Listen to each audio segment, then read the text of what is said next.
What do you make of the nominations we've seen so far, including that of Marco Rubio?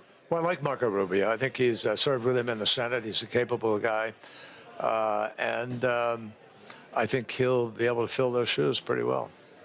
But what are the challenges? I mean, it does seem like he's putting a lot of China hawks in his cabinet if the nominations come through. Well, that's his privilege. He won the election. And the fact is that elections have consequences. And now people are seeing some of those consequences. I don't know if they were traveling with a, false sense of security or something, but this is pretty much what President Trump said he was going to do. A lot of what I personally find the conjecture just sort of to some degree, a waste of time, because nobody can predict. I think one of the powerful tools former President Trump has at his disposal is unpredictability. And I think he actually has a table that's fairly set for things to transition a little bit. I speak about the Middle East. I speak about Ukraine, trying to end the war there. There especially, I think there are dynamics that many people who analyze it and have followed it feel now might be in play, and that we may really be able to get something different with respect to Ukraine. I think President Bush, there you go. I think that the president will navigate that very carefully, and I think he has some thoughts in mind. Now, I'm not here to say everything's going to sort of fall together. It's tough. These are many negotiations, and former President Trump is known to appreciate the process of negotiating, and there's a lot to negotiate about right now. But I also look and I say, I think that possibly, depending a fair amount on what Prime Minister Netanyahu decides to do and what happens in Israel, but it may be possible here to actually try to work something with Iran, to try to come up with a different dynamic for the region. And that was something that, with President Obama, we actually put on the table towards the end of the administration, was a whole new security arrangement for the region. In fact, with the UAE's significant input and thought, there was an effort that Jake Sullivan pursued and others to try to bring Saudi Arabia to the table, have Saudi Arabia recognize Israel, have Israel move into this new sort of security arrangement. I think that's still, frankly, a possibility, but it depends hugely, if not entirely, on how you approach the question of Gaza, how you begin to deal with the Palestinian future, and there's a lot to nibble on. But it is a table that has been set for negotiation, and I think there's a lot that could change and come out of it. Let's talk about the flashpoints that you brought up. We talk about the Middle East and how he may shape negotiations there. There's conversations, of course, about how he wants to impose even more sanctions on Iran. I mean, would that work? What would work with Iran? If he wants to negotiate with Iran and, help rectify the situation in the Middle East, how should he go about doing that? Well, look, again, this is all personal. He's won the right to make the choices as to what he's going to do. But asked by you, I would answer you by saying, I think that diplomacy is also an art, not just, getting into a fight and flexing your muscles and using the great power of our country. But diplomacy makes a difference. President Obama instructed me to engage in that kind of diplomacy, and we came up with an agreement that actually took a nuclear weapon off the table, gone, off the table.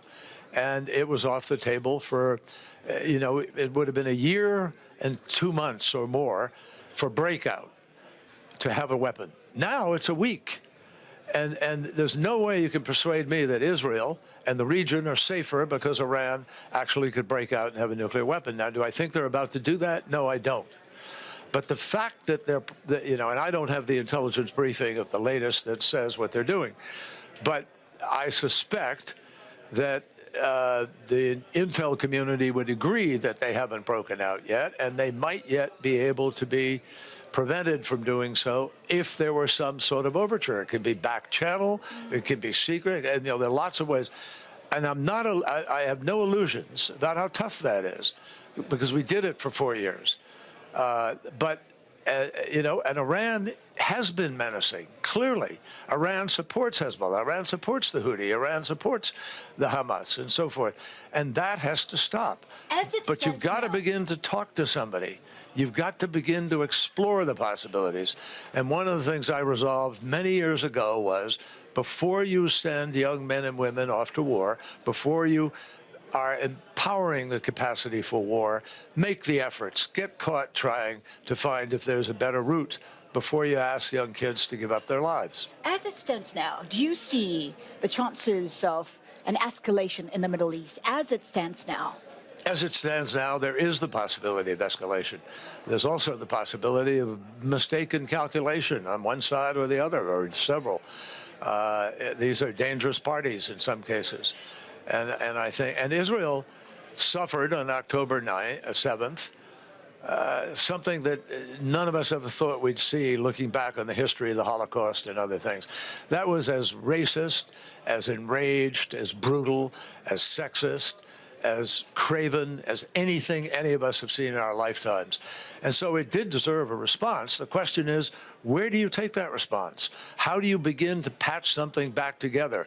The Middle East is the least integrated region of the entire world, and it happens to be home of the three great major religions.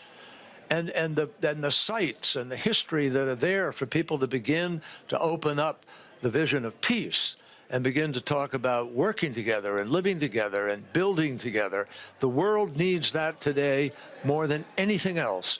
We need to get back on a track where we give institutions meaning, where we give relationships meaning, and where we give individual disempowered and disenfranchised people the meaning that they deserve in their lives. Secretary Kerry, I just want to bring up climate as well. This is the man who pulled the U.S. out of the Paris Agreement.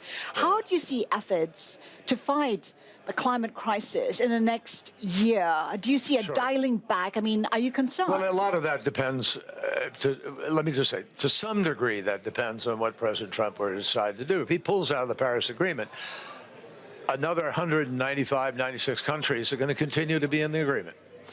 And what he will do is cede, if he did that, he would cede leadership to China, the very thing that he says we don't want to do. And he would diminish the ability of the world to be able to respond to this existential crisis. Now, I know people get a little wiggly and, you know, they can't listen to you when you say, oh, this is a really serious issue. I'm trying to figure out why human beings are so wired that they don't want to take an existential challenge at face value. But the new science on what is happening to this planet is frightening. And it's not politics that's producing that information. It's not ideology. It's not some pet project of President Biden or John Kerry. It's the result of what scientists are telling us. And mathematics, physics are documenting what is happening to this planet. We are burning fossil fuel without capturing the emissions. And I'm not per se against the fuel, but you've got to capture the emissions. If we're not capturing them, we continue to do the damage. On the other side of that, addressing that, there's an incredible new world of opportunity. Technologies are coming online right now. AI will be a very critical part of resolving this. Big new grids have to be built to provide energy. We have data centers that need to be built. They need power. We have the ability now to build out some nuclear power to help with that, and geothermal. So there are lots of technologies. Last year, $2 trillion of investment, not spending, went into solving this problem. $2 trillion versus $1 trillion for fossil fuel. So for the first time in history, the marketplace writ large has said, this is where we're going. And I don't believe any one politician anywhere in the world can stop that. In fact, the test for real leadership is how do you channel that? And look at what Darren Woods, the chairman of ExxonMobil, said yesterday. He urged President Trump not to pull out because he thinks it would disadvantage American companies and disadvantage American leadership. You got to wonder whether China will, you know, assume that leadership role if push comes to shove. You know, we need to work with China to deal with this problem. And in the doing of that, we can find other avenues and other ways to talk about serious issues that we differ on. There are many issues we differ on with China, and I do join in differing on them. But if you don't talk to people, if you don't engage in a discussion about what's possible or how are you going to respond, if we just slap on a whole bunch more tariffs, life is going to get much more expensive for a whole bunch of folks who actually voted for Donald Trump. When it comes to the rest of the world, if we have a Trump administration that does not remain committed to the climate call, what should the rest of the world be doing? Well, the rest of the world is doing.